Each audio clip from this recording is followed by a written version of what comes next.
Muito bom dia, senhoras e senhores. Meu nome é Alex Figueiredo, eu sou o chefe de operações da Apex Brasil aqui para a Europa, sediado aqui em Bruxelas. Nós estamos aguardando mais alguns minutos, temos quase 200 pessoas inscritas, e as pessoas entrando aos poucos, e em breve iniciaremos o nosso webinar.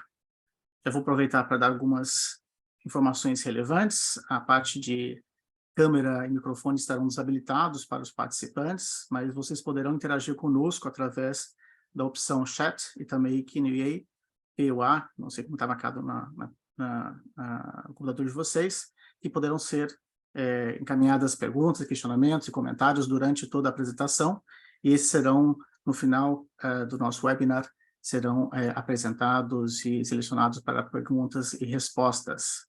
Então, aguardemos mais um pouco e em breve iniciaremos o nosso webinar. Mais um minuto, por favor. Obrigado.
Bem, meus caros, estamos quase 100 participantes. Vamos iniciar até em respeito a todas as pessoas que estiveram no horário. Sejam muito bem-vindos. E antes, estamos muito contentes aí com o interesse de todos sobre esse webinar, que realmente é de grande relevância para as discussões sobre as exportações brasileiras. E, sem mais delongas, gostaria já passar a palavra à nossa diretora de negócios, Ana Paula Repesa. Ana Paula, por favor. Bom dia, Alex. Bom dia a todos. Quero inicialmente agradecer aí a participação, o interesse de todos nesse tema tão importante aí para a competitividade das nossas exportações na União Europeia.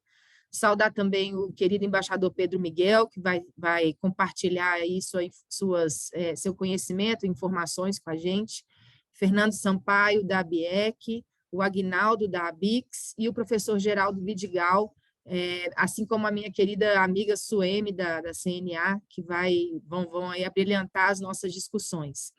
Bom, eu acho que a gente realizar esse webinar é uma coisa bastante tempestiva, bastante importante da gente discutir nesse momento, por uma série de razões, né? Primeiro que o nosso governo, a nova gestão, né, que entrou em janeiro de 2023, desde o início deixou muito clara a importância, a relevância que o tema sustentabilidade vai ter para o nosso país, não só do ponto de vista ambiental, mas principalmente do ponto de vista econômico e de política externa. Então, acho que discutir, né, esse novo regramento da União Europeia é bastante pertinente no nosso momento atual de discussão de política comercial, política externa. Um exemplo de como essa relevância do tema sustentabilidade para o nosso comércio internacional está se concretizando por meio das políticas públicas do novo governo foi a inclusão recentemente pela CAMEX de um grupo de trabalho sobre comércio internacional e sustentabilidade e de um eixo de discussão na nossa Estratégia Nacional de Comércio Exterior acerca da correlação entre comércio internacional e sustentabilidade. Isso mostra a relevância do tema para a agenda de comércio internacional e, obviamente, a Apex precisa estar junto dessa discussão e precisa levar isso às empresas e setores que trabalham com a gente. Não por acaso, também, muito recentemente, há cerca de 3 semanas atrás, a Apex lançou o seu comitê de ESG, né, focado muito na questão ambiental, porque vários dos setores apoiados por nós têm enfrentado mais e mais regramentos relativos à sustentabilidade nos seus mercados de destino, notadamente na União Europeia, mas também pensando na questão social, na questão de equidade de gênero, de trabalho digno e, obviamente, de governança. Então, nós já estamos trazendo também essa discussão para dentro da agência, entendendo que, muito mais do que uma questão de competitividade nos mercados externos, observar os regramentos de sustentabilidade, na verdade, é uma questão de sobrevivência, é a diferença entre vender e deixar de vender. Então, a gente vai trabalhar bastante próximo aos setores e ao governo para trazer questões relacionadas à certificação de sustentabilidade, buscando entender, por exemplo, como o Green Deal, de fato, vai se traduzir em certificações, qual é o tipo de certificação que será necessária para fazer frente às exigências do Green Deal, e, mais do que nunca, vai ser importante que o Brasil participe dessa discussão para que a gente compreenda e garanta a competitividade dos nossos setores no mercado internacional. Nós hoje temos mais de 25 setores que têm a União Europeia como mercado prioritário, temos aí as discussões relativas à finalização do acordo Mercosul-União Europeia, então isso realmente faz com que o tema sustentabilidade para a União Europeia seja extremamente estratégico aqui para os nossos setores. Então, quero desejar a todos aí um excelente painel, a gente vai ouvir aí dos melhores especialistas no tema, quais são esses novos requisitos, quais são as próximas tendências, e esperamos que, a partir disso, a gente possa aprofundar essa discussão e realmente começar a implementar ações para mitigar o risco de deixarmos de vender para esse mercado tão relevante. Obrigada a todos e bom dia. Muitíssimo obrigado, Ana, pelas palavras de abertura, e sem mais delongas também, já gostaria de passar a palavra para o embaixador Pedro Miguel da Costa e Silva e agradecer novamente pela tua presença, que com certeza vai trazer muitos insights aqui locais para os participantes. Por favor, embaixador. Boa tarde a todos, obrigado, Alex, obrigado à Apex por me convidar para participar e a missão aqui do Brasil em Bruxelas, participar desse webinar, que é muito importante, como a Ana Rapeza disse, nós estamos aqui, é uma questão de um sentido de urgência em nós tratarmos deste tema. Me pediram para falar do contexto das medidas, né? Eu acho que vou tentar fazer um resumo, deixar os demais participantes falarem especificamente da lei anti-desmatamento. Ora, o contexto principal das medidas são os próprios projetos e metas europeias desenvolvidas a partir do Green Deal, né, o Pacto Verde, e de estratégias como o da Fazenda à Mesa, né, o Farm to Fork. Os europeus eles estabelecem uma série de metas, objetivos ambiciosos para eles próprios e, ao mesmo tempo, como eles já fazem tradicionalmente, eles gostam de projetar alguns desses objetivos e metas para o resto do mundo, porque eles têm já uma tradicional tendência a produzir normas, né? Então, essa é uma das primeiras explicações para as medidas que nós estamos vendo e vamos enfrentar. O outro elemento importante é que a política comercial ela não é vista mais, e talvez não tenha sido nunca, mas cada vez menos é vista só como uma política de abertura de mercados, de atração de investimentos, mas a política comercial europeia é utilizada como um instrumento de transformação. é um instrumento para obter outros fins. E aqui nós temos dois principais argumentos por parte das autoridades europeias e dos países membros da União Europeia para adotar medidas como a lei antidesmatamento. O primeiro argumento é necessário enfrentar as crises planetárias, né, como o tema da mudança do clima, desmatamento, destruição das florestas, necessidade de preservar a biodiversidade. E para eles não basta só usar os marcos internacionais, os marcos multilaterais, os acordos que nós temos, mas eles acreditam que são necessários incentivos adicionais para que os países cumpram com seus compromissos. Esse é um primeiro, digamos, argumento para justificar essas medidas que eles chamam de autônomas e que, para nós, são medidas claramente unilaterais e com um impacto extraterritorial. E o segundo argumento é o argumento do chamado level playing field, que nada mais é do que você dar condições de igualdade para a competição entre as empresas europeias e as empresas de outros países. É o velho argumento que nós já estamos acostumados a escutar há muito tempo, de que as empresas de fora da Europa têm que cumprir com os mesmos requisitos que as empresas europeias, senão acontece o dumping social, o dumping ambiental. Isso tudo leva a uma tentativa europeia de projetar para fora mecanismos para tentar controlar os processos e os métodos de produção em outros países. Se essas normativas europeias não são cumpridas, os países e as empresas perdem acesso ao mercado europeu. E aqui é uma preocupação, como eu já disse, com temas ambientais, mas também com temas de saúde humana, saúde animal e temas sociais e de direitos humanos. As medidas atuais, eu acho que já são conhecidas de todos. Temos a lei antidesmatamento, vamos discutir hoje. Temos a famosa taxa de ajuste de carbono na fronteira.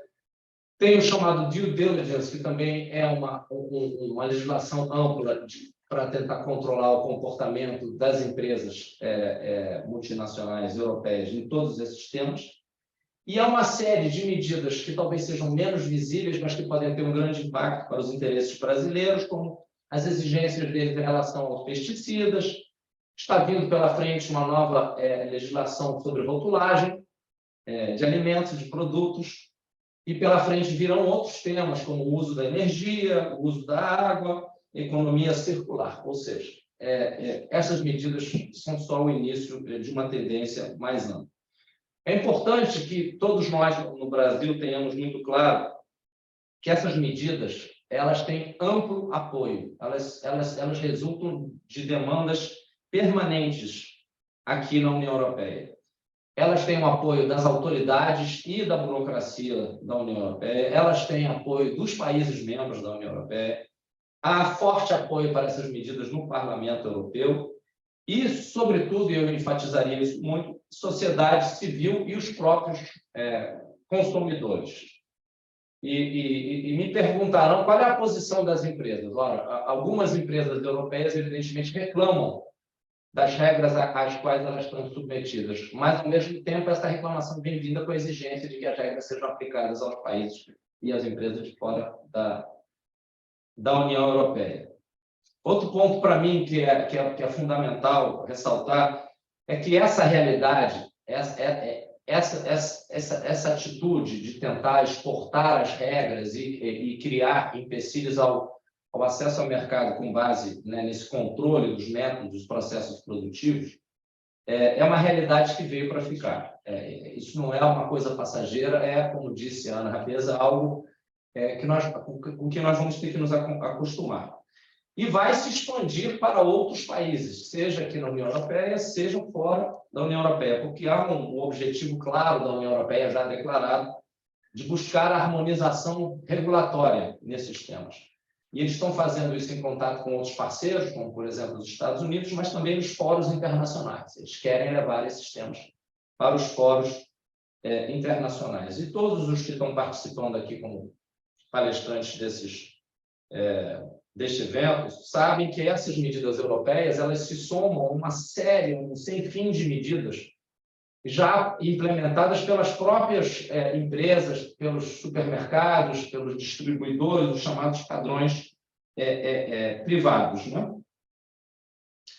E como o Brasil, eu vou terminando, como o Brasil está enfrentando, ou está respondendo a essa nova realidade, essas medidas, eu acho que são vários elementos. O primeiro é que nós, evidentemente, não vamos validar, nem vamos considerar como razoáveis medidas que são medidas definidas fora dos organismos internacionais e sem base nos acordos que nós negociamos com os europeus.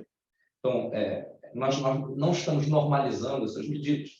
Ao mesmo tempo, nós estamos em permanente diálogo com a União Europeia para garantir que essas medidas, no momento em que elas sejam aplicadas, e a primeira delas será a lei anti-desmatamento, para a qual o relógio já começou a se mexer, os grãozinhos de areia já estão descendo, para que essas medidas tenham um menor impacto negativo ou nenhum impacto negativo para os nossos produtores e exportadores. Aumentar o diálogo, a cooperação, para garantir que eles levam em conta não só a nossa realidade, como a nossa legislação, as nossas práticas, o que nós já temos em termos de rastreabilidade e informação. E, finalmente, eu acho que nós temos que considerar as oportunidades que se abrem nesse novo cenário, porque o Brasil tem uma série de trunfos, tem expertise, como a Ana bem disse nas palavras dela de abertura, em todos esses temas de sustentabilidade.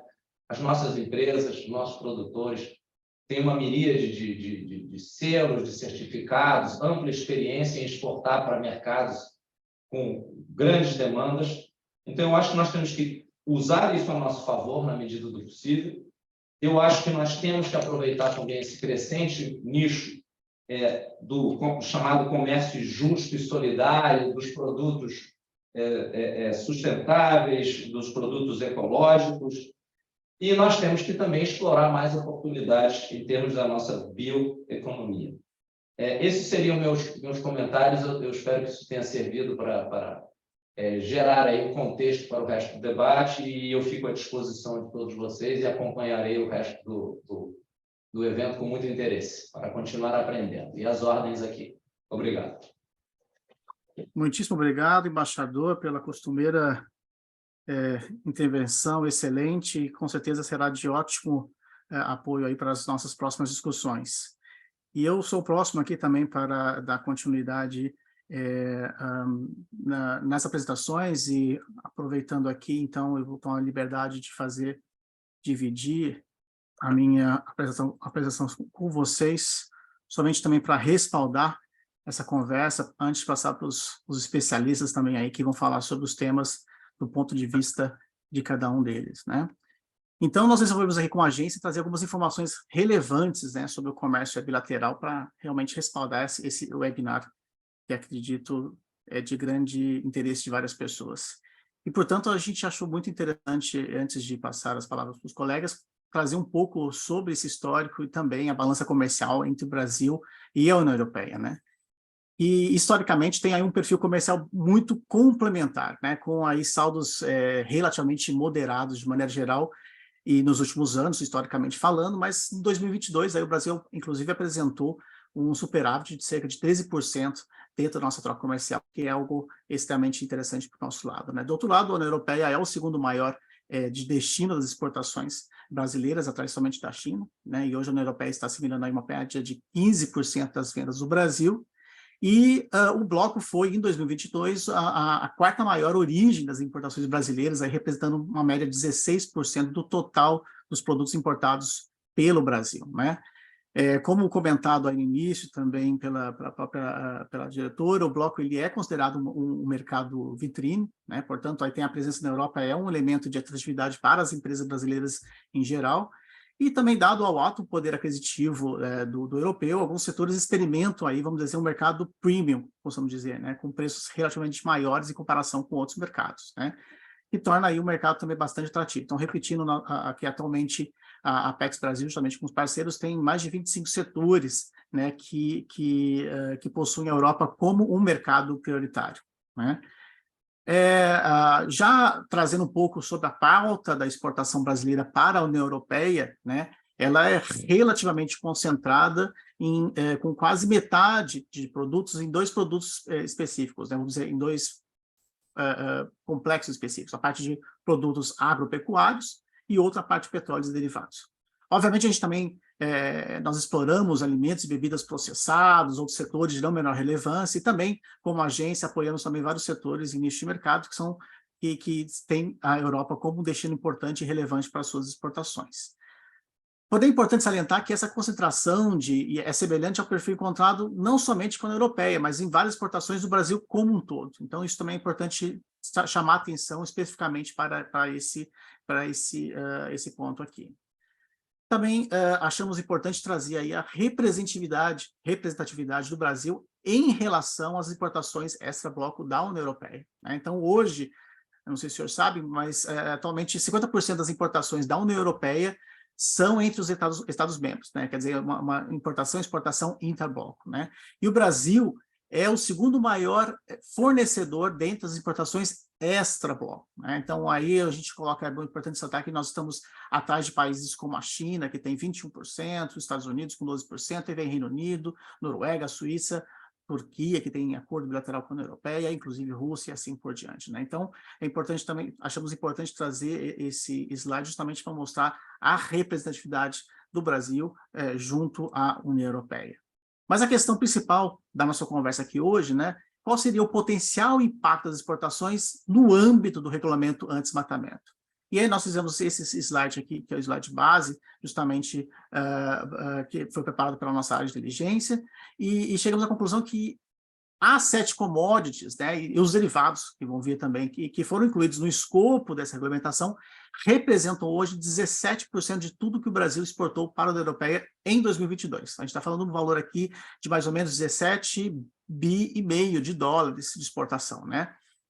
E, obviamente, essas exportações são igualmente significativas na pauta geral brasileira, porque ela, como comentado também anteriormente, no primeiro slide, representa hoje, a União Europeia representa hoje 15% das nossas exportações. Setorialmente falando, né, o potencial impacto é também especialmente relevante à pauta brasileira, porque representa números muito grandes que nós chegamos a destacar aqui, né? Então, por exemplo, 9% de toda a soja em grão e 45% de todo o farelo de soja exportado pelo Brasil pode ser impactado. 30% de todo o couro exportado, a gente não está se referindo aqui ainda dos derivados, 35% da madeira e 25% de toda a celulose exportada, e no caso do café, 50%, né? Também é importante salientar que os produtos a priori, com relativamente baixo volume, como no caso da carne bovina e borracha, né, encontram aí dentro das vendas para a União Europeia uma relevância porque nós estamos trabalhando com um produto premium, né, com preços médios mais elevados em comparação com outros mercados, que são os pontos vermelhos que nós colocamos aqui. Então, por exemplo, a carne, né, ela tem um preço médio, e aí o Fernando depois da BEC vai poder comentar um pouquinho mais, mas 45% superior a outros mercados. E a borracha a mesma coisa, por causa de produtos de um pouco de maior valor agregado, né? Bem, então, de maneira geral, certamente, esses são os dados principais que nós quisemos trazer aqui, e esses são os dados que poderão ser desdobrados de alguma maneira dentro da conversa com os nossos panelistas que aceitaram conversar com os senhores aqui, né? Então, de maneira geral, esse é o ponto principal dessa discussão. Eu queria ser um pouco mais breve, justamente para dar mais espaço para os colegas conversarem, e eu acho que também é importante, no final, só trazer algumas palavras sobre qual a atuação da Apex Brasil aqui na Europa, né? Nós estamos sediados especificamente em Bruxelas, mas trabalhamos com todo o mercado europeu, né? Apoiando as empresas brasileiras, principalmente na sua expansão internacional. Também apoiamos, igualmente, a gente está atendendo os compradores e investidores europeus interessados a trabalhar com o Brasil, mas especificamente em Bruxelas, que é o principal motivo dessa conversa aqui de hoje, né? Nós temos um analista de inteligência que é focado somente no acesso ao mercado, que, em parcerias com os postos diplomáticos, principalmente aqui a Comissão do Brasil junto à União Europeia, monitora as políticas públicas que podem, de alguma forma, impactar as exportações brasileiras, ou também os investimentos, né? Então, outra atividade também nessa parte também é o mapeamento e relacionamento com contatos estratégicos, como formadores de opinião e tomadores de decisão, e, de alguma forma, também a gente trabalha apoiando a agência e também os setores apoiados na formalização de estratégia e organização de iniciativas de promoção do Brasil para um grupo-alvo específico, né? E outra parte importante e relevante desse trabalho também está relacionado justamente a trazer e provocar informações e discussões desses temas de grande relevância para o setor privado. Então, somente essas foram as minhas considerações iniciais que eu gostaria de passar para vocês. E já continuando, dando continuidade aqui aos nossos trabalhos, eu queria convidar a Suemi Mori Andrade, que é a diretora das Relações Internacionais da CNA, para também trazer para nós as suas considerações e comentários sobre essa nova legislação. Por favor, Suemi, fique à vontade. Obrigada, Alex. Obrigada, Ana, pelo convite da Apex, falar de um tema tão importante aqui hoje.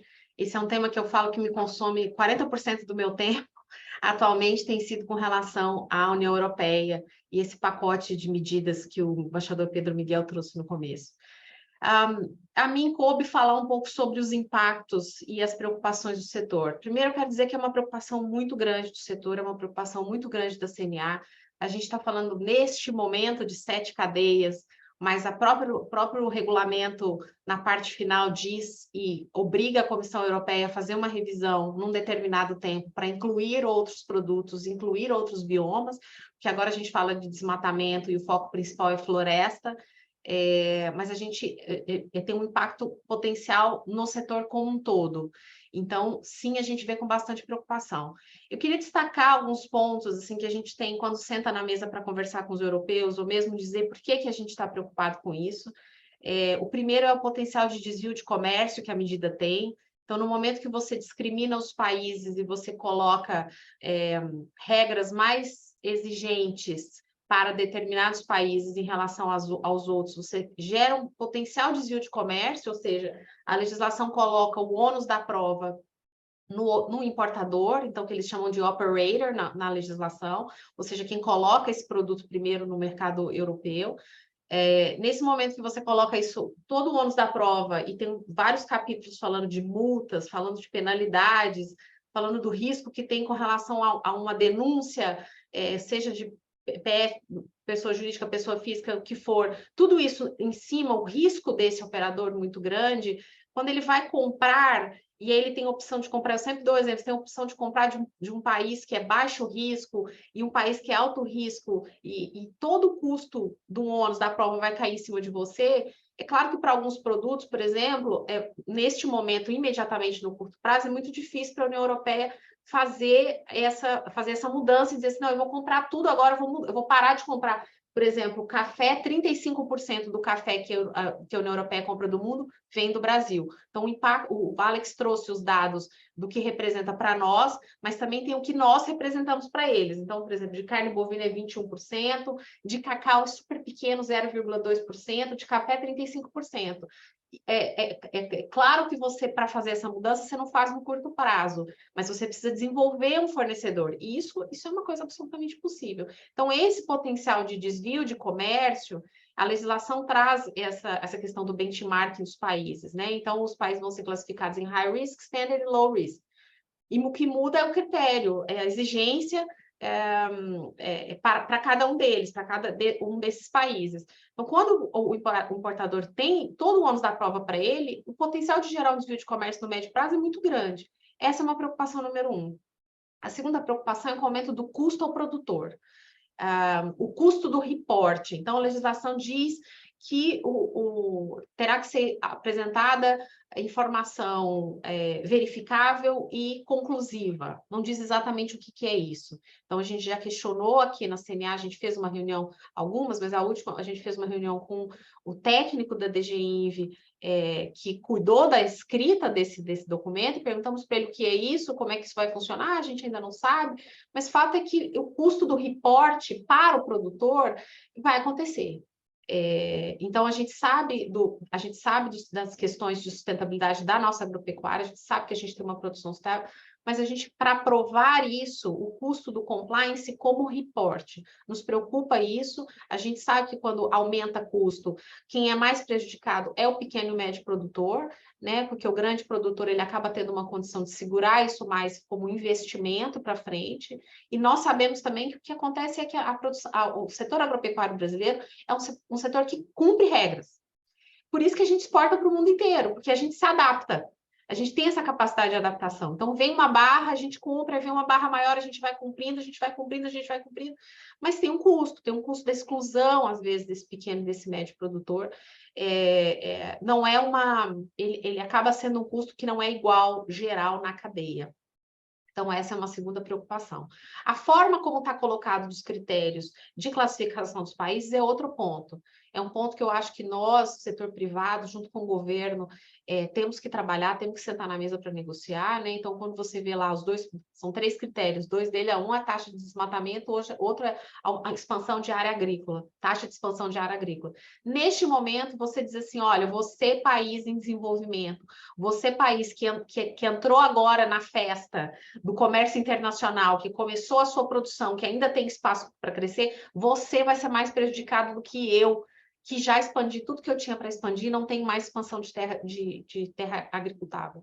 Então, esse momento é uma discriminação aos países que têm diferentes níveis de desenvolvimento. Por isso, a gente sabe que Malásia, Indonésia, são países que estão ativamente também preocupados com essa questão, porque estão em níveis de desenvolvimento mais semelhantes ao Brasil do ponto de vista de expansão agrícola do que está, por exemplo, países de clima temperado, como está, por exemplo, Europa e Estados Unidos. Então, essa é uma preocupação.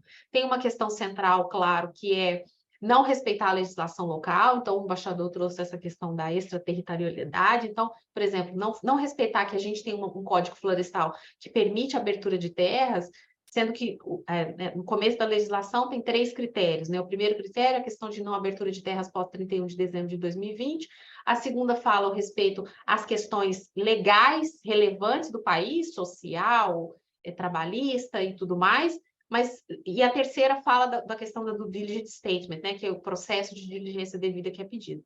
Como esse segundo ponto, por exemplo, mas nesse momento está ignorando a questão que a gente tem uma legislação, nós, Brasil, que permite a abertura de terras que varia o percentual de acordo com o bioma em que se encontra a propriedade. Essa é uma outra questão que a gente também, todas as vezes que senta na mesa com eles, a gente fala. Eu acho que eu não sei se meu tempo já está acabando, mas eu queria fechar só com uma questão que a legislação ela tem um caráter punitivo, ela não tem um caráter colaborativo. Por exemplo, nosso Código Florestal tem todas as regras e ele prevê um PRA, que é um programa de regularização ambiental, ou seja, não estou cumprindo, sou uma propriedade, tenho algum problema, tenho uma questão a resolver, e aí eu tenho a possibilidade de fazer isso. A legislação europeia, da forma que ela está, ela é excludente e punitiva. Então, ela não tem um caráter, olha, eu tenho uma legislação agora, que eu estou colocando, e você tem um tempo para fazer isso. Não, ela é completamente punitiva. Então, essa é uma outra coisa que, quando a União Europeia diz que quer trabalhar junto, que tem um papel importante de ser líder nas questões ligadas à questão de mudanças climáticas, cadê a cooperação para trazer para a legalidade do ponto de vista de Código Florestal, eu estou falando especificamente de Código Florestal, para trazer este produtor.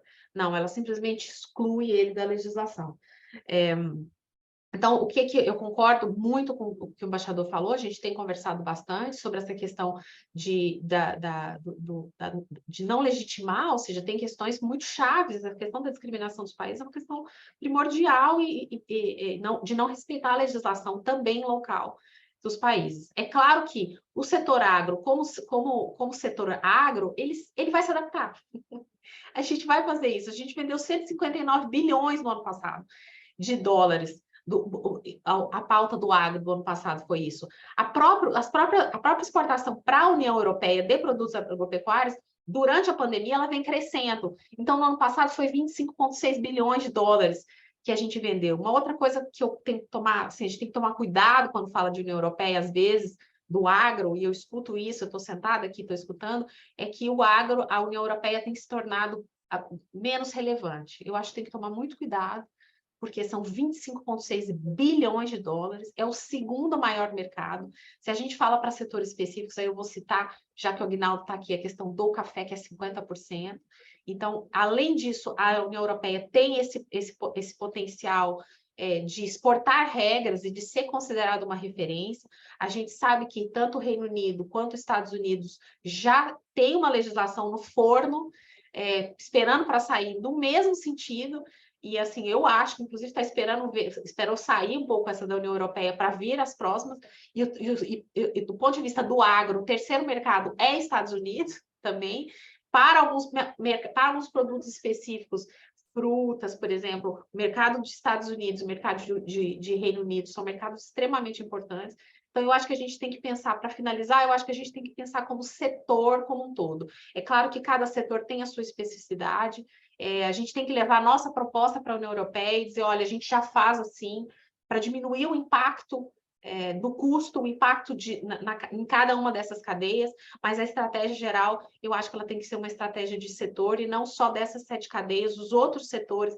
Nominalmente, a legislação cita o milho, por exemplo, e a gente sabe que durante esse 1 ano e meio, 2 anos de discussão, a pauta, as cadeias, tinha uma pauta muito maior, e foi caindo, outras coisas foram entrando, outras coisas foram saindo, então isso, a gente não deve ter um olhar simplesmente para essas 7 cadeias, e é isso que a CNA está tentando fazer junto com os setores.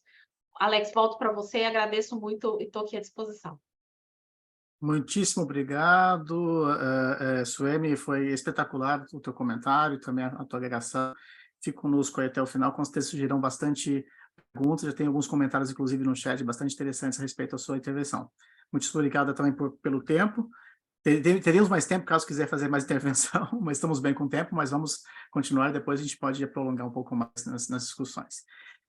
Obrigado. Eu queria, então, passar agora a palavra para o Aguinaldo Lima, que é o diretor institucional da BICS, justamente para fazer suas considerações do ponto de vista do café brasileiro. Por favor, Aguinaldo. Cumprimentando a todos, obrigado pela oportunidade, obrigado pelo convite da Apex, e quero parabenizar a Apex por levar esse tipo de discussão para o setor todo, porque muitas das vezes a promoção, né, dos nossos produtos passa não só pelo stand, pela promoção comercial, mas pelo alinhamento do nosso discurso, né, o discurso da sustentabilidade, do ambiental, do ESG. Então, é muito importante esse papel da Apex nesse desenvolvimento e nessa inserção desses temas na promoção dos produtos brasileiros. Eu acho que até para nós, principalmente do solúvel, isso se torna até mais importante do que a promoção comercial em si, né?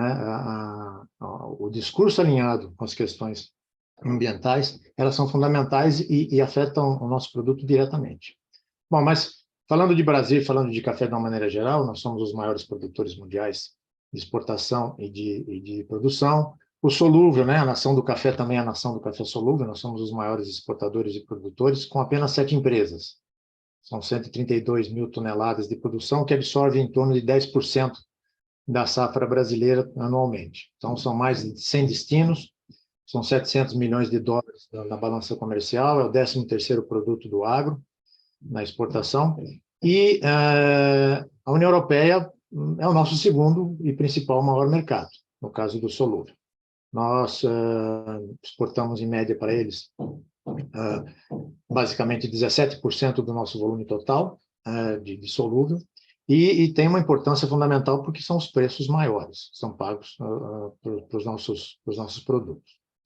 No caso dos grãos, né, da exportação de grãos, ela representa praticamente 50%, né, como foi apresentado pelo Alex, pela Suemi, 50% da receita é a União Europeia, nosso principal, de longe, principal cliente, né? Os Estados Unidos, que é o segundo maior comprador nosso, compra metade do que compra a União Europeia, e representa, em termos de volume, 44%. Então, o total, a somatória, né, que eu vi na apresentação do Alex, basicamente, alimentos e bebidas, nós quase que atingimos 50% do volume de recursos total que é exportado pelo Brasil, é café. Né? Então, a importância é direta. Né? É direta. Mas tem o ponto de vista de ter isso como uma grande oportunidade. É lógico que nós temos todas as preocupações, e que as preocupações foram muito bem listadas aí pelo nosso embaixador e pela Suemi, né? Que temos que estar atentos a uma série de questões, e nós, do solúvel principalmente, somos afetados diretamente porque estamos ligados com as redes de supermercados, né, com as redes de distribuidores, e, evidentemente, todo aquele regramento que vem do comércio acaba atingindo diretamente os nossos produtos. Os grãos ainda têm um bypass aí que eles conseguem, de certa forma, que a exportação de grãos mitigar um pouquinho mais isso, mas a exportação de solúvel acaba ficando até mais vulnerável em determinados momentos. Mas, de uma forma geral, nós estamos trabalhando em conjunto. O Secafé, que são os exportadores, a ABIC, que são os torrefadores brasileiros, e a BICS, nós estamos trabalhando em conjunto em tentar construir uma ferramenta, já estamos construindo uma ferramenta de rastreabilidade em conjunto, para poder rastrear todo o café, e isso amarrado a contratos de café. Porque o grande desafio nosso é contar aquilo que a gente faz. Café não é suscetível a desmatamento, até porque é inviável economicamente. Você, para desmatar uma área para plantar café, você tem que, além do custo do desmatamento, você tem que trabalhar essa terra durante 3, 4, 5 anos para poder implantar uma lavoura de café. Então, do ponto de vista econômico, não é viável você fazer desmatamento para plantar café, e nós não temos as nossas lavouras implantadas em área com risco, com exceção Rondônia, mas que todas as lavouras são plantadas em áreas já antropizadas há muito tempo. O que a gente precisa é ter um mecanismo de contar isso de uma forma auditável, transparente, e não é difícil. Com a tecnologia que nós temos hoje, isso não é difícil, né? Você consegue introduzir as informações de CAR, mesmo do polígono que é feito pelo próprio produtor, ele pode ter um mecanismo de através de um aplicativo, fazer a indicação do seu polígono da lavoura e você fazer a sobreposição com o CAR e com as imagens por satélite. Então, a tecnologia, até não vejo isso como empecilho. O grande desafio é como o setor todo utilizar essa ferramenta. Por isso que nós estamos nos unindo os 3 setores e envolvendo o contrato de café, porque acaba tendo uma amarração, porque o nosso grande desafio é o engajamento de toda a cadeia, e principalmente dos produtores. E aí a gente conta muito com o trabalho da CNA nesse sentido, porque é uma questão de engajamento dos produtores serem inseridos nessas plataformas, eles entenderem que aquilo não é uma ferramenta para ter apenas um diferencial de preço. É lógico que todos buscam isso, mas ter se engajarem no mecanismo de melhorar a nossa competitividade,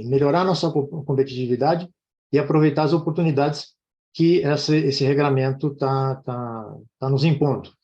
Então, do ponto de vista, falando especificamente do antidesmatamento, nós temos a nossa preocupação não com a aplicação das medidas, mas como nós podemos criar mecanismos de rastreabilidade para que possa ser demonstrado e auditado pelos processos aplicados pelos europeus. Isso vai evoluir. À medida que nós conseguimos inserir a cadeia dentro desse processo de rastreabilidade, nós conseguimos já partir para o segundo ponto, que é o ajuste de carbono. Porque a partir do momento que você tem toda essa produção cadastrada, com toda a cadeia numa forma de blockchain já toda delineada, o ajuste de carbono, que é uma segunda etapa que nós devemos trabalhar, fica muito mais factível de ser alcançado, e, evidentemente, com respostas mais rápidas que os nossos países competidores, né? Quando a gente olha quais são os países competidores do Brasil com relação a café, e aí a gente percebe que nós temos todo um potencial muito grande, mas muito grande, de poder atender essas medidas, que, na verdade, a União Europeia, como sendo nosso principal mercado no café, é evidente que eles têm a razão, aquela história de que o cliente sempre tem razão. É evidente que a gente tem que negociar vários parâmetros, mas o cliente é que tem razão. E se nós conseguirmos termos a velocidade de atendimento, com certeza a gente melhora a nossa visibilidade, a nossa competitividade.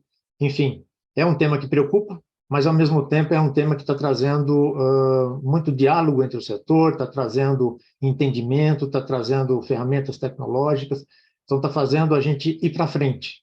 É um círculo virtuoso, né? Um círculo virtuoso que todos nós estamos encarando isso como uma grande oportunidade. Tem seus riscos, a gente tem que mitigar, tem que vigiar, tem que estar em vigília constantemente, mas, com certeza, não deixa de ser mais um grande desafio que nosso setor vai encarar isso com bastante otimismo.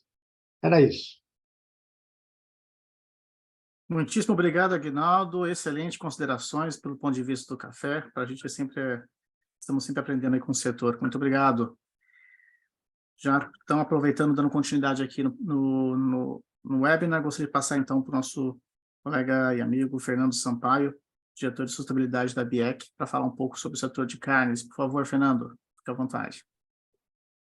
Obrigado, Alex. Bom dia a todos. Eu vou compartilhar uns slides aqui, porque eu acho que fica mais fácil da gente entender. Então, bom, acho que a Suemi já falou bem aí sobre, né, os riscos que a gente enxerga, o Agnaldo também. Mas, assim, a gente vem sofrendo Fernando, a gente isso está vendo a sua apresentação em formato apresentador. Se você puder colocar somente em formato... Peraí, deixa eu ver como é que eu faço isso aqui. Não sei se tem algumas anotações, mas está em formato apresentador.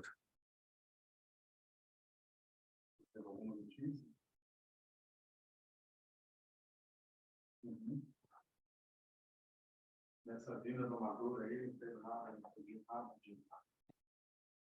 Agora está bem. Certo agora? Sim, sim. Tá.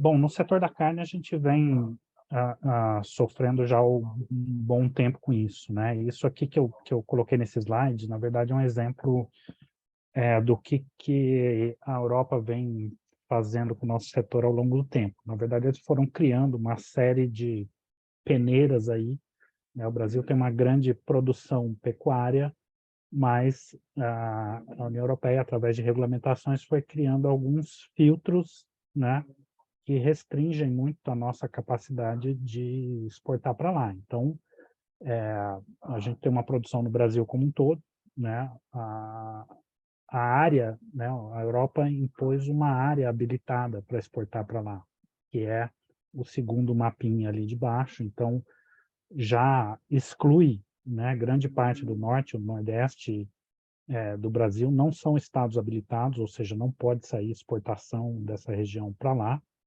O único estado da Amazônia que está na área habilitada é o Mato Grosso, né? A gente tem as restrições de noventena, de quarentena, e, por mais absurdo que pareça, a gente tem que ter fazendas habilitadas dentro da área habilitada. Mesmo que os animais passem, né, por todos esses requisitos, eles só podem ser abatidos em plantas também aprovadas pela União Europeia, né? E aí a gente está colocando uma peneira a mais que vai ser, a gente só vai poder exportar o que passar nesse filtro do diligence do desmatamento, e depois disso você ainda tem tarifas e cotas para acessar o mercado. Bom, o ponto é que a nossa produção para a Europa, por causa disso tudo, e aqui é importante dizer que nenhuma dessas peneiras tem respaldo nas regras da Organização Mundial de Saúde Animal, a OIE, mas o fato é que, por causa disso tudo, a nossa produção para a Europa ela já é segregada, né? A gente já tem um certo número de fazendas só que pode exportar carne para a União Europeia. A medida, né, que restringiu mais a nossa exportação foi a decisão 61, essa que criou essa lista de fazendas habilitadas, né? A Europa era o nosso grande mercado no começo dos anos 2000 e é onde a gente mais cresceu ali, depois foi passado pela Rússia, mas a partir de 2008 a nossa exportação para lá despencou, né, por causa dessa decisão. E aqui é um dos impactos que a gente enxerga. Cada vez que se adiciona uma medida restritiva, isso tem um impacto lá dentro, né? A gente viu isso, por exemplo, em 2013, depois, né, que restringiram as exportações brasileiras, o preço dentro da Europa aumentou muito, né? Falta matéria-prima para a própria indústria europeia. Não sei se todo mundo lembra essa notícia de 2013, né, de carne de cavalo sendo misturada em produtos de carne lá dentro da União Europeia por falta de matéria-prima, né? Então, assim, um dos possíveis impactos é que, criando uma restrição a mais, você acaba tendo impacto de preços lá dentro. Eu acho que a Europa tem consciência disso, né? Mas o legislador europeu ele vai ter que explicar para o seu consumidor por que ele está pagando a mais e por que isso não vai resolver o problema do desmatamento, né? Porque a gente sabe que as razões do desmatamento no Brasil, elas são complexas e muitas vezes estão fora do alcance das cadeias produtivas. Então, o primeiro impacto que a gente enxerga é esse, que de fato você vai ter um custo adicional, uma restrição a mais, e aí quem vai sofrer com isso é o consumidor e o importador europeu. O segundo risco, que a Suemi falou muito bem, é dessa, né, e que a gente acha que é o mais provável que aconteça, né, como é um importador europeu que está na linha de frente ali, esse cara vai falar, olha, de São Paulo para cima eu não quero nada, porque ele vai ter essa tendência a fugir do risco. Ou, na pior das hipóteses, tirar o Brasil como um todo, falar, não quero, o Brasil está lá classificado como alto risco, vou comprar em outro lugar. Então, a gente acha isso muito provável que aconteça. Eu perguntei isso para os europeus, eles acham que pode ter um efeito contrário, já que você vai ter uma due diligence, isso daria uma segurança a mais para o importador trazer produtos do Brasil, mas eu acho pouco provável que isso aconteça, né? Então, esse pode ser um outro impacto, né? Você vai ter aquele impacto de custo, de restrição na exportação, você vai ter esse impacto de talvez, né, o importador querer fugir do risco. E assim, a gente fala sempre de legislações que são excludentes, né? Que são 2 papers que estão por aí, mas que basicamente falam a mesma coisa. Quando a gente impõe esse tipo de regulamentação de cima para baixo, de controlar desmatamento, quem é mais afetado por isso são pequenos produtores que estão nas fronteiras agrícolas, ou seja, a gente está jogando um monte de gente para fora de uma cadeia de comercialização, em vez de ajudar a trazer esse cara para dentro para o compliance, né? Então, é um impacto também de exclusão, e aí principalmente desses pequenos produtores nessas fronteiras agrícolas. Mas, voltando, né, porque é hoje a nossa estratégia para atender a legislação. Em primeiro lugar, a gente precisa desse mercado, né? A Europa continua sendo um mercado extremamente importante para a nossa carne, é onde a gente alcança um preço médio por determinados cortes que a gente não alcança em nenhum outro mercado. No ano passado, 2022, foi o terceiro maior mercado da nossa carne em faturamento, apesar de todas as restrições que foram colocadas lá. Então, a gente tem todo o interesse de manter, inclusive de ampliar o mercado. O que a gente está definindo como estratégia em relação à legislação? Primeiro, a gente tem hoje um apoio jurídico lá na União Europeia, né, um escritório jurídico contratado lá junto com o IMAC, que é o Instituto Mato Grossense da Carne. Por que o IMAC? Porque o IMAC, como eu falei, é o único estado habilitado para a Europa que está dentro da Amazônia, né, tem um interesse direto nisso. E aí, o que a gente está trabalhando com esse escritório hoje, principalmente, é na questão da definição de riscos. A gente entende que, para um país do tamanho do Brasil, essa definição de risco ela tende a ser subnacional, ou seja, ela vai ser por estado, e é uma das poucas coisas que a gente ainda tem a possibilidade de influenciar. Então, o nosso interesse é botar o Mato Grosso, né? Tudo bem, tem desmatamento? Tem, mas o Mato Grosso tem uma série de coisas que outras regiões não têm. Tem um plano estadual de controle e prevenção do desmatamento, tem um sistema estadual do CAR, tem uma estratégia jurisdicional para trabalhar o território, e tudo isso tem que ser levado em consideração como medidas de mitigação de risco. Esse é o primeiro ponto. O segundo ponto é que a nossa indústria já trabalha com monitoramento de desmatamento desde 2009, né, dentro da Amazônia. E isso vem sendo aprimorado todo ano. A gente tem esse know-how, tem essa tecnologia, consegue fazer isso. E como é que a gente pode aplicar isso às fazendas que são habilitadas para exportar? Hoje, 100% dessas fazendas elas não têm desmatamento, essas fazendas traces aprovadas pela União Europeia. O que a gente precisa é estender essa rastreabilidade para chegar no indireto dessas fazendas e garantir essas cadeias rastreadas sem desmatamento. É possível fazer isso, né? A gente vai começar agora a colocar isso em prática, quer dizer, como é que eu chego no indireto dessas fazendas e consigo garantir que não tem desmatamento ali. ao mesmo tempo em que a gente trabalha com o governo brasileiro, o Ministério da Agricultura, para aprimorar esses mecanismos de rastreabilidade e transparência que a gente precisa, não só para a Europa, a gente precisa para cumprir uma série de compromissos das nossas indústrias e para atender outros mercados, outros clientes, inclusive aqui dentro do Brasil. Tá?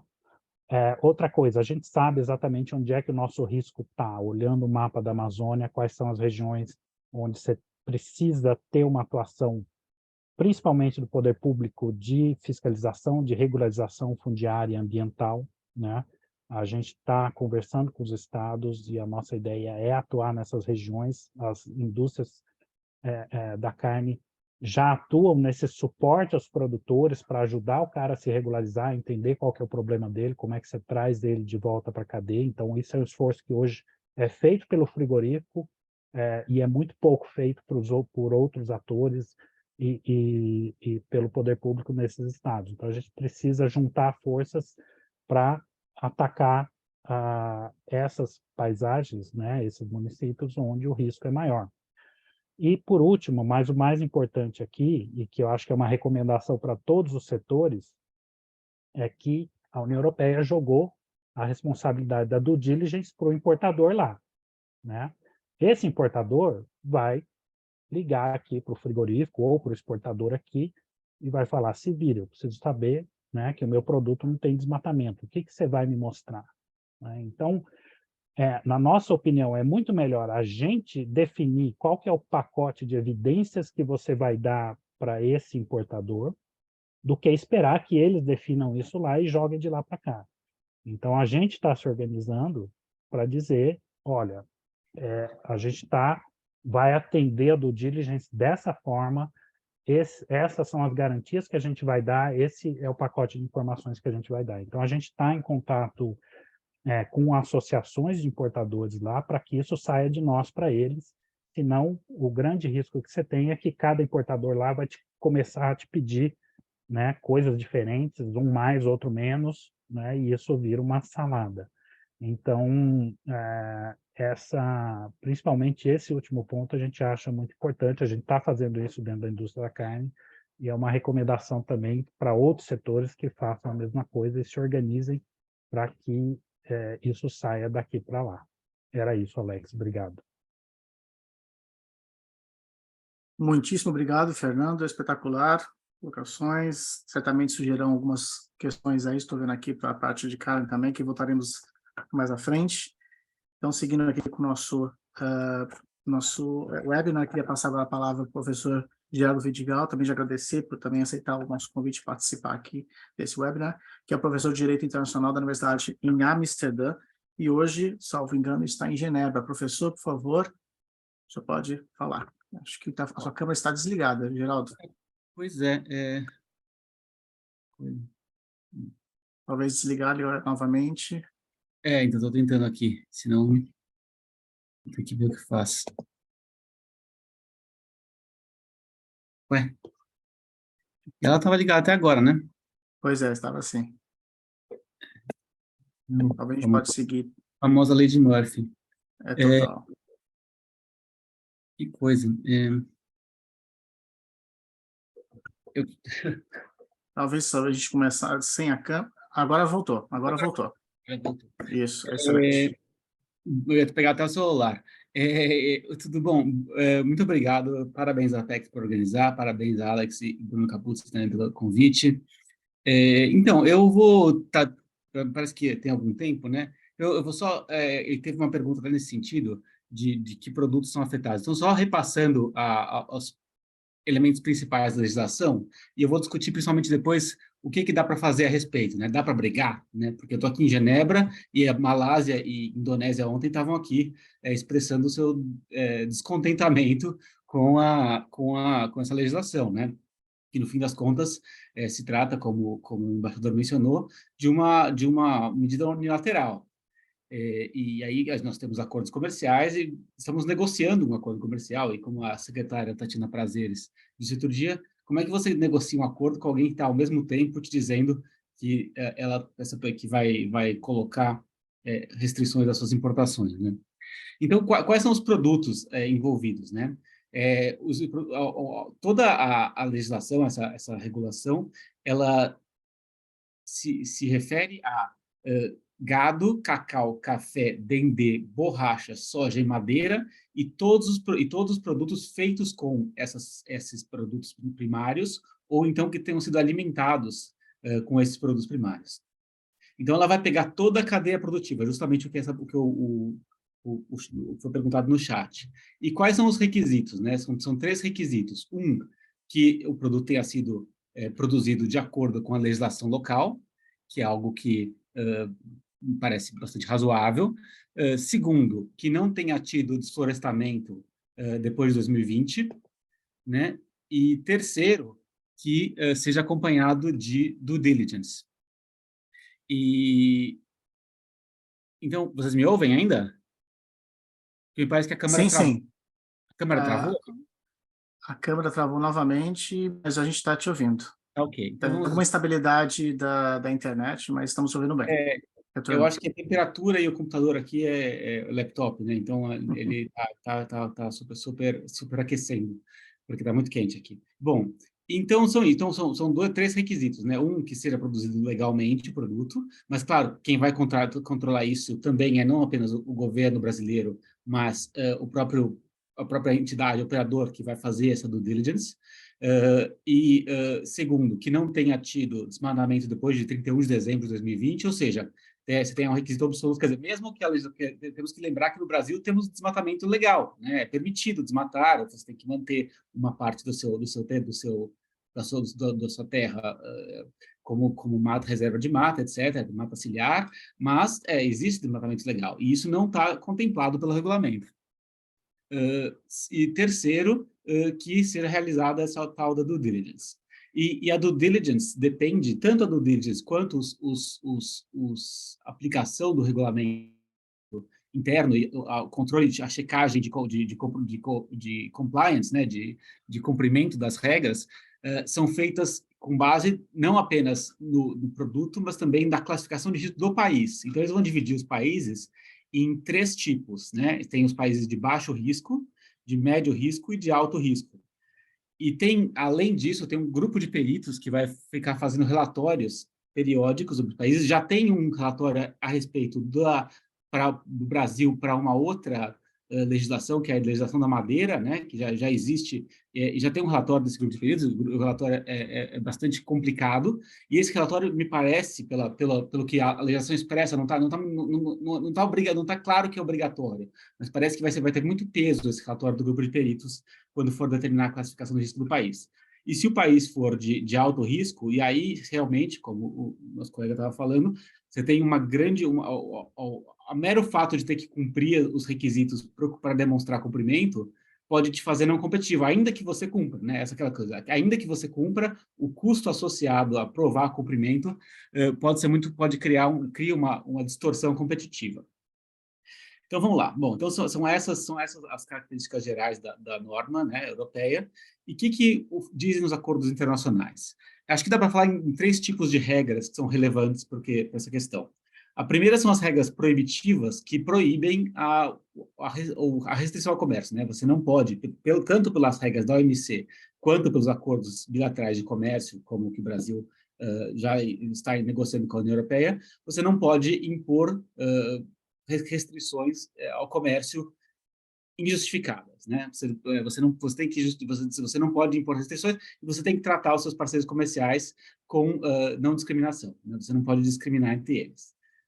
Acontece que você também tem uma regra permissiva, né? Uma regra que diz que, em particular, para o que é interessante aqui para nós, para a conservação de recursos naturais, para a proteção da vida e saúde humana, animal e vegetal, e para a proteção da moral pública, os países podem adotar medidas que são restritivas ao comércio. E aí o terceiro tipo de regra vai ser o tipo de regra que está ficando cada vez mais comum, mas que não tem na regra da OMC, mas, por exemplo, que está previsto, pelo menos, no Acordo Brasil, ou Mercosul-União Europeia, que são as regras de sustentabilidade no próprio acordo, né? Ou seja, não se trata mais de cada um país invocar uma exceção e falar, é permitido adotar esse tipo de medida, mas de uma negociação no qual os 2 países concordam com algumas regras de sustentabilidade. E como que essas regras são aplicadas, né? Antes da OMC, na época do GATT, né? Não vou entrar aqui na história do comércio internacional, mas na época, antes de 1994, existia um entendimento de que cada país regulava o seu próprio território, que você não podia usar essas exceções, né? A exceção da conservação dos recursos naturais, da moral pública, da proteção da vida e da saúde animal, para impor modos de produção aos outros países. Quer dizer, você podia, o regulamento era para proteger os recursos naturais no seu território, para proteger a vida e saúde no seu território. Então, você podia controlar, claro, para ver se tem um risco, por exemplo, da carne ser estragada, ou se tem algum problema de doença, inclusive de transmissão para outros animais. Você podia controlar a segurança de produtos, mas você não podia impor um requisito que dissesse, não, então, na hora que você produzir, você não pode matar tal animal, ou não pode usar tal pesticida que não cause problema para o cidadão, né? Ou seja, cada país tinha o direito de determinar o seu próprio nível de risco ambiental e humano que que era aceitável para ele. Isso mudou radicalmente com a OMC. Isso foi uma das grandes revoluções que fez o órgão de apelação da OMC, também não vou entrar na estrutura jurídica, mas o órgão de apelação, que foi, durante muito tempo, uma espécie de juiz do comércio internacional, mudou esse entendimento. O que eles entenderam? Eles entenderam que a exceção pode ser invocada, não tem nada na exceção dizendo que é no seu território, então ela pode ser invocada também para proteger, conservar recursos naturais, proteger moral pública, para proteger a vida e saúde animal, e aí a gente entra num campo que ainda a gente não sabe muito bem como vai funcionar, mas que é como isso se aplica para regras de trabalho, mas não é o caso desse nosso seminário, mas que para a conservação de recursos naturais está essencialmente claro na jurisprudência atualmente que você pode sim impor métodos de produção, né, desde que de forma não discriminatória. Ou seja, o que você não pode fazer é impor um método de produção que represente ou A, uma discriminação arbitrária, ou B, uma discriminação injustificada, ou C, uma restrição disfarçada ao comércio.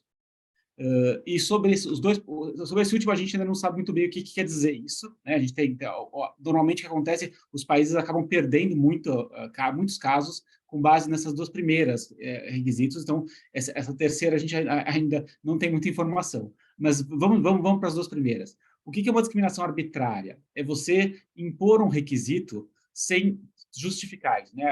Como se fosse, para quem for do direito, é a motivação da sentença, é a motivação do regulamento. Você não pode criar uma lista e dizer, aqui estão 30 países e membros desses países, ou produtores desses países, não podem exportar para o nosso país, ou devem pagar uma tarifa a mais, ou tem que cumprir um regulamento a mais.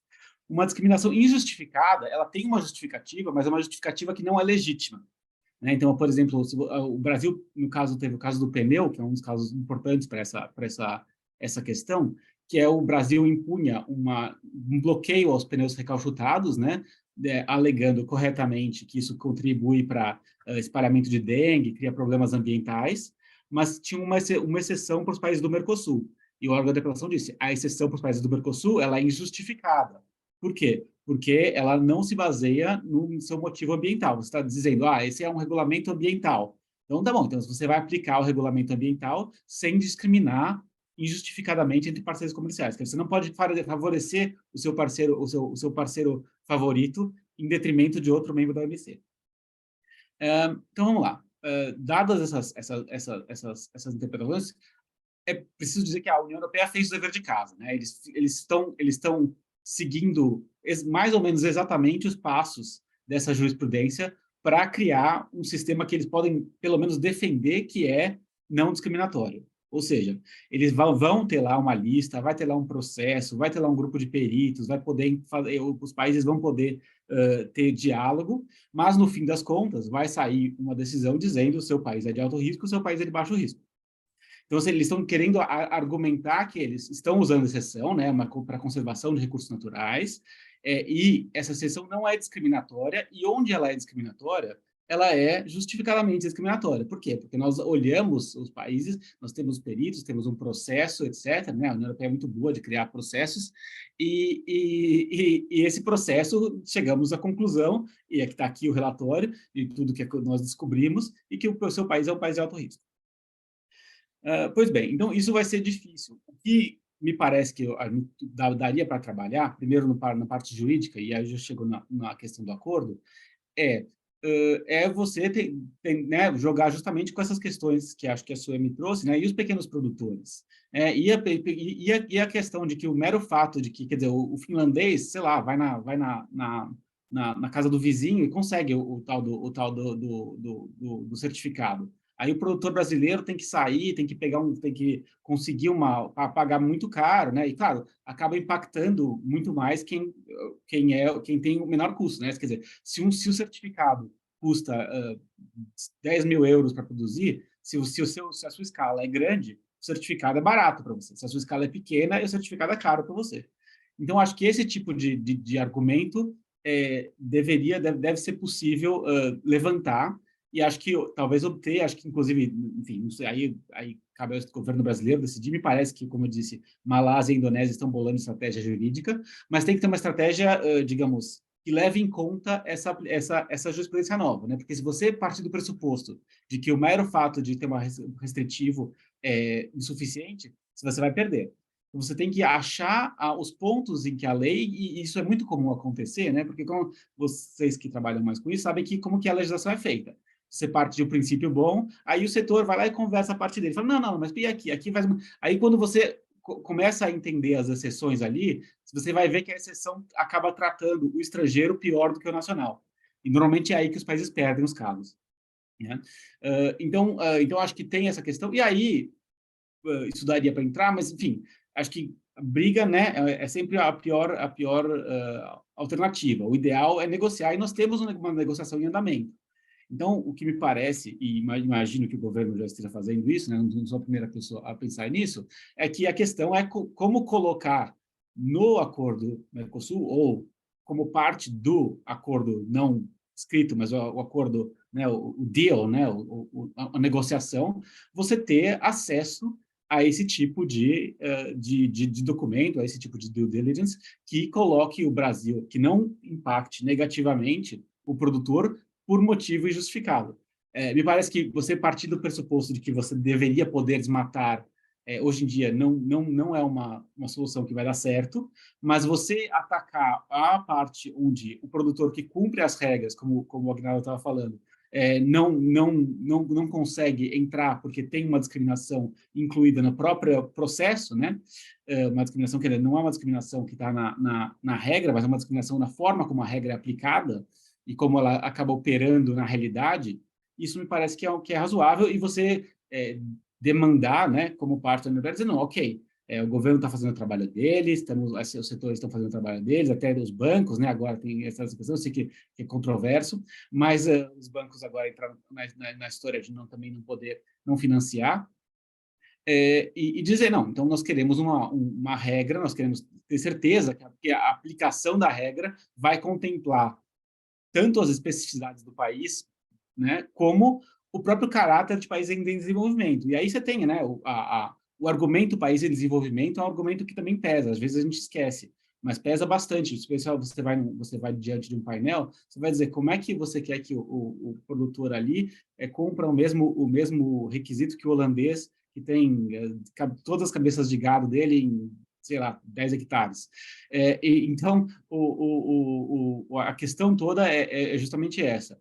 Então, você obrigar, né, ou você tem buscar atuar, não necessariamente para acabar com o regulamento, me parece que isso e até porque, como foi dito, isso está vai se tornar um padrão nos países desenvolvidos, mas você buscar atuar para que a aplicação disso não discrimine e não prejudique os setores que estão cumprindo as regras. Muito obrigado.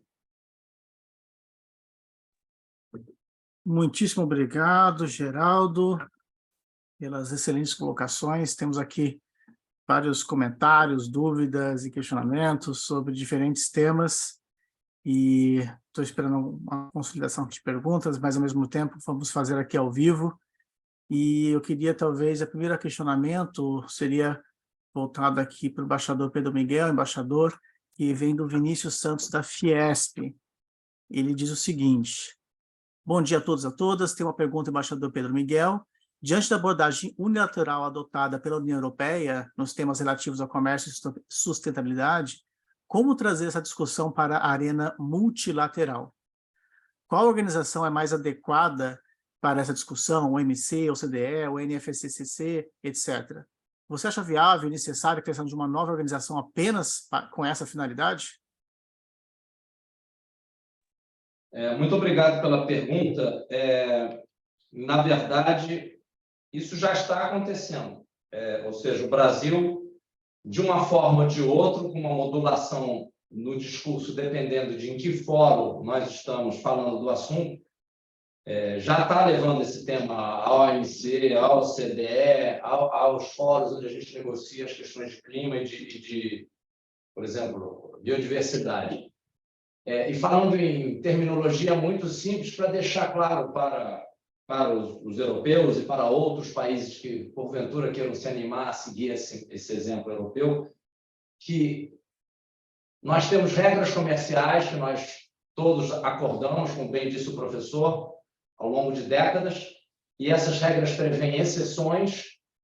Essas regras não foram feitas para permitir que os países agora usem a política comercial como instrumento para fazer outra coisa. Então, nós estamos dizendo nos fóruns apropriados que nós temos que tratar dos nossos compromissos de mudança do clima nos fóruns sobre mudança de clima, os compromissos sobre biodiversidade nos fóruns sobre biodiversidade, outras questões ambientais nos fóruns pertinentes, e política comercial e instrumentos comerciais devem ser usados para a finalidade para a qual eles foram negociados. E aqui há um tema que surgiu ao longo das falas dos vários palestrantes, que é o tema da equivalência, porque, no fundo, um grande avanço na OMC, para mim, é justamente, tanto nos acordos sobre medidas sanitárias e fitossanitárias, no acordo de TBT, os princípios basilares, né, como o tratamento nacional e não discriminação, que já existiu na época do GATT,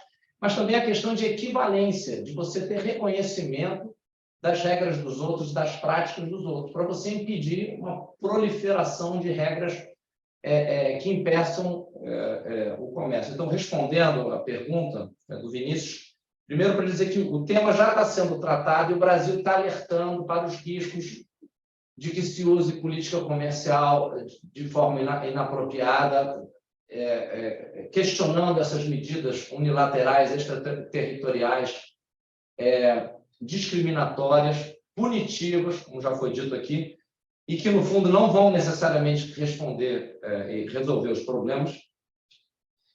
Eu não creio que seja necessário criar uma organização só para tratar disso. Aí eu vou ser muito direto, porque eu acho que é exatamente isso que alguns países querem, e não é esse o caminho que o Brasil quer seguir. Como foi dito aqui, o caminho que nós queremos seguir é o do diálogo, da cooperação, do reconhecimento das realidades de cada país, das nossas normativas, e trabalhar com base nisso, e não na imposição de uns países aos outros, ou em você selecionar um pedaço do problema e tratar só desse, porque, claro, que os europeus, por exemplo, convenientemente não falam de financiamento, não falam de transferência de tecnologia, não falam de algum tipo de valorização dos conhecimentos tradicionais, no caso da biodiversidade.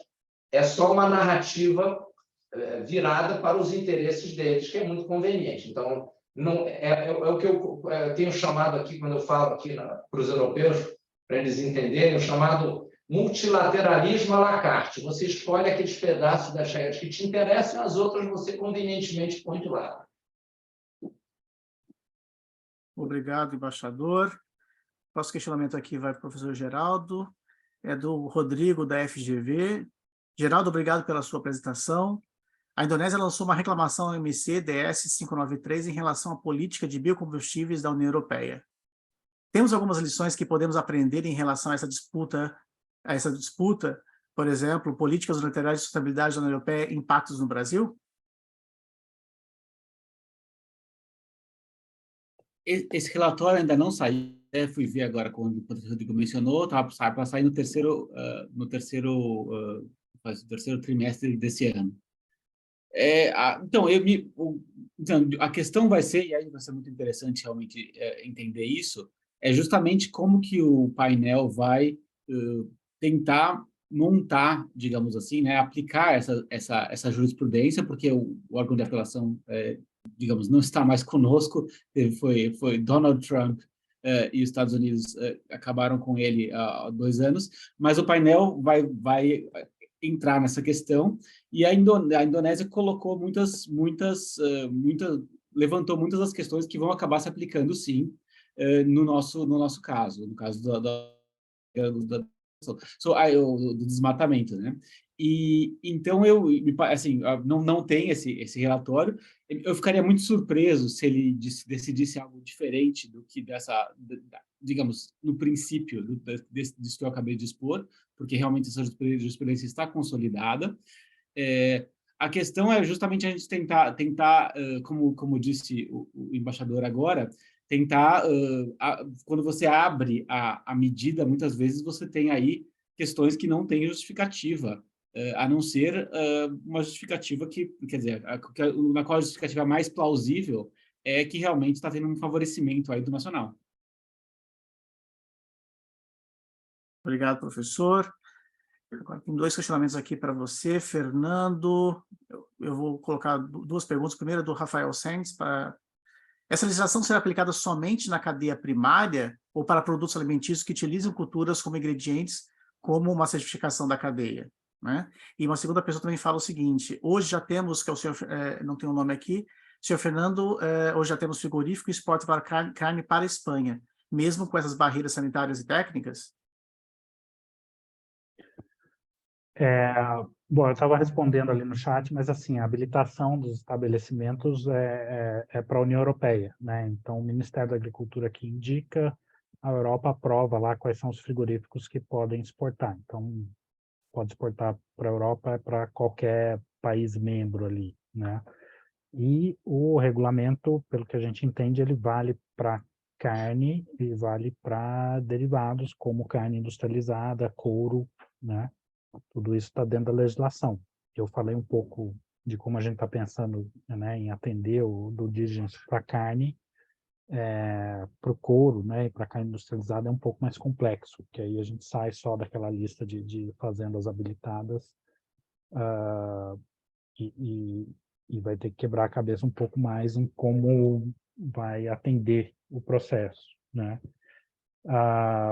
Mas é isso, o que a gente sabe que, por enquanto, não entra, por exemplo, né, no caso de confinamentos ou outros animais, tipo, eu não preciso fazer a comprovação da origem da ração, por exemplo, né?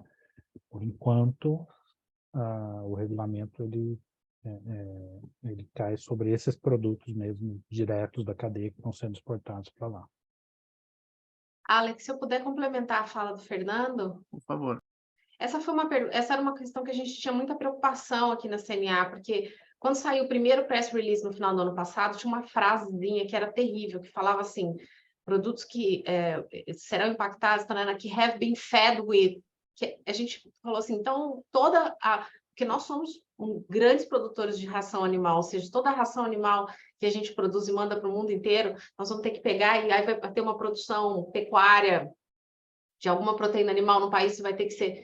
E a gente perguntou isso aqui, e eles disseram que não ainda não é o caso. Então, assim, a legislação, no final da legislação, tem uma lista exaustiva, mas que não é exaustiva, porque ao mesmo tempo que eles disseram que a questão da ração não vai entrar, para você, então, ter que rastrear toda a ração quando você vende um porco, por exemplo, da China para lá, algo do tipo. Mas que alguns produtos, aí deram um exemplo, por exemplo, do cacau, e outros que sim entrariam, dependendo da quantidade que aquele produto representasse como matéria-prima em algo que seria processado. Então, eu acho que ainda tem essa coisa da ração, eles disseram que não, então tem a lista, mas acho que tem alguns ainda que a gente deve ficar atento a eles, porque na fala que eles fizeram aqui, 2 vezes aqui dentro da CNA, isso ficou um pouco nebuloso, sabe, desses outros produtos, mas é claro, a nossa preocupação, até porque é o principal produto da nossa pauta. É só para complementar. Muito obrigado, Sueli, também. Fernando. O próximo pergunta aqui vai para o professor Geraldo novamente, do Alexandre Goulart, da Conexus. Alguma consideração especial a compartilhar na relação entre os regulamentos associados ao desmatamento evitado e agricultura familiar e sociobioeconomia? Levanto essa bola, pois o escritório de advocacy do comércio justo, em Bruxelas, está buscando levantar a questão de salvaguardas para pequenos produtores que não incorrem em desmatamento e até preservam extensos territórios. Vale para cadeias como castanhas, frutas tropicais, cafés, açaí, guaraná e etc. Obrigado. Eu não encontrei aqui a pergunta, mas acho que está no chat. É isso. Mas, de qualquer forma, sim. Vou responder. Olha, eu acho que existe, sim, possibilidade para pleitear algo nesse sentido.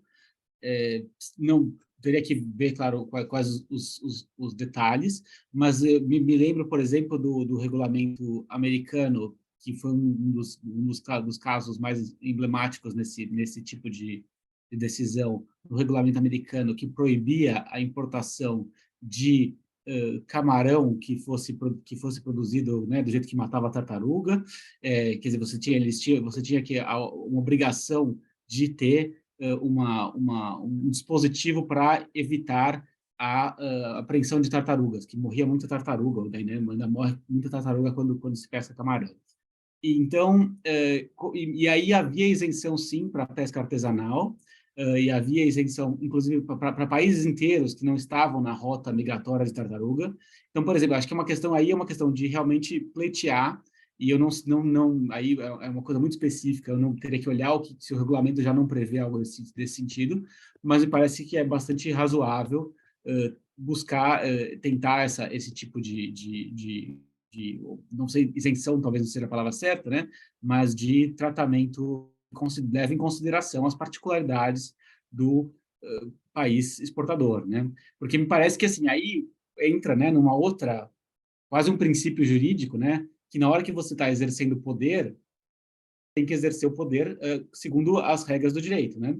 Então, aí, no fim das contas, esses requisitos acabam criando essa obrigação de você ter um processo, de ter uma motivação e também de levar em conta as especificidades dos setores particulares. Então, me parece bastante possível pleitear isso. Aí, se isso vai ser feito como, se numa negociação, se é possível, como que está isso, se a União Europeia sair, é uma questão mais para os diplomatas e para os negociadores responderem. Obrigado, professor. Acho que temos mais uma pergunta que vai para o embaixador, Pedro Miguel, que é do Vitor Vilar, da BMJ. Em 2022, um grupo de países de desenvolvimento liderados pelo Brasil e Indonésia enviaram uma carta à Comissão Europeia dizendo que a medida poderia ferir regras da OMC e demandaria um bloco multilateralmente. Agora chega a informação de que a Índia não deve atuar na plataforma da OMC e prefere um engajamento bilateral. A pergunta: o governo brasileiro vislumbra qual rota deve ser melhor para favorecer as exportações nacionais? Além disso, o governo acredita que o benchmarking de risco país pode vir a ser utilizado puramente como instrumento político contra países em desenvolvimento, assim como o SGP? Obrigado pela pergunta. Primeiro, é importante dizer que o governo brasileiro ainda está avaliando uma parte da sua estratégia, né? Como eu tentei dizer de forma muito resumida no início, são vários trilhos complementares da estratégia brasileira. Eu acho que nós precisamos, gostemos ou não, de estar preparados para atender os requisitos, para evitar que haja riscos ou prejuízos para as nossas exportações. Isso significa não só uma preparação interna, como foi dito aqui por vários dos palestrantes, mas também um diálogo permanente, tentativa de que os europeus tenham uma atitude mais cooperativa e colaborativa conosco.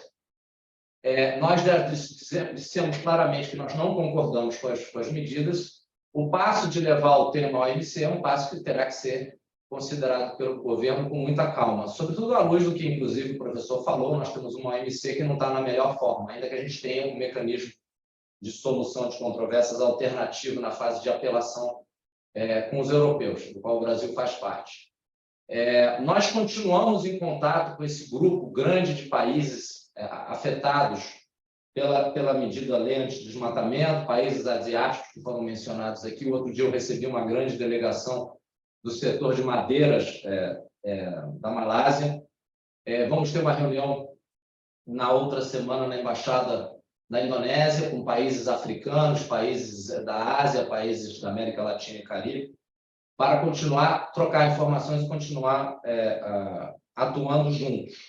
Então, são vários os caminhos. Agora, como eu tentei dizer da forma mais direta no início, evidentemente que esses instrumentos europeus, eles foram desenhados para exercer pressão política, sim, no sentido mais amplo da palavra, porque são instrumentos que prevêem fechar o mercado ou criar sanções no mercado comunitário às empresas importadoras europeias para tentar modificar o comportamento dos países exportadores. Então, vamos ser muito claros.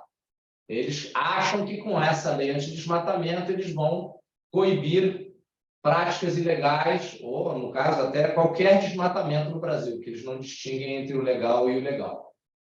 Nós só vamos saber a extensão da aplicação dessa legislação na prática. Primeiro, nós vamos ter que ver o tema desse benchmarking. Há quem diga que o Brasil vai ser alto risco, há quem diga que não. Não vai ser um benchmarking por produto, vai ser por país ou então por grandes regiões. Mas o segredo de tudo vai ser em como eles vão implementar, porque é uma medida, como foi dito aqui, muito complexa e é difícil imaginar como é que você vai fazer, por exemplo, para fazer georreferenciamento, geolocalização, uma pequena produção de cacau em algum lugar. Quais vão ser as informações que vão ser válidas?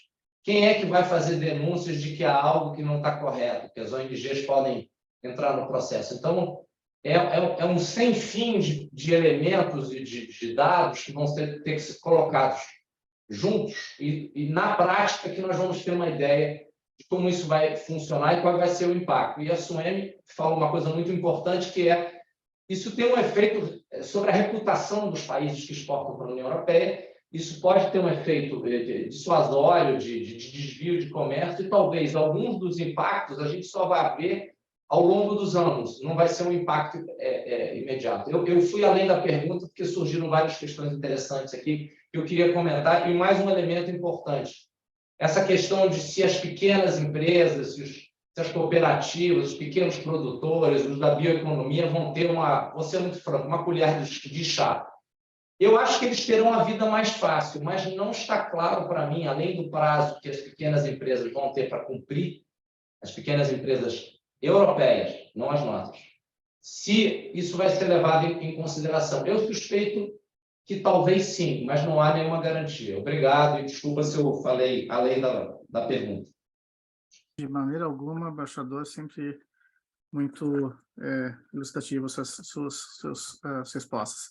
Bem, estamos agora já avançando no final do nosso webinar. Eu queria novamente, em nome da Apex Brasil, agradecer a todos os participantes que se interessaram por essa discussão.